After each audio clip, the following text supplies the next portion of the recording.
Yasi Pressman umano'y banned sa FPJ's Batang Quiapo. Usap-usapan na ngayon sa social media ang balitang umano'y malabo ng makapag-guest si Yasi Pressman o maging bahagi ng cast ng FPJ's Batang Quiapo kahit pa nakabalik na ito sa ABS-CBN. Lumutang ang issue matapos kumalat ang mga chismis na may naging tensyon sa pagitan ni Yasi at ni Julia Montes na girlfriend ni Coco at producer na rin ng naturang serye. Ayon sa mga lumalabas na rumors online, binunyag umano ni Julia na nilandi raw noon ni Yasi si Coco Martin. Bagay na agad na pinagpistahan ng mga netizens ngayon.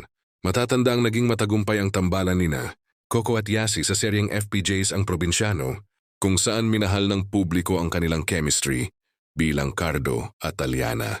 Kaya naman nang muling kumalat ang balitang ito, marami ang nagtatanong kung posible pa bang magbalik si Yasi sa mga proyekto sa ilalim ng Dreamscape o Batang Quiapo, lalo na ngayong opisyal na siyang balik kapamilya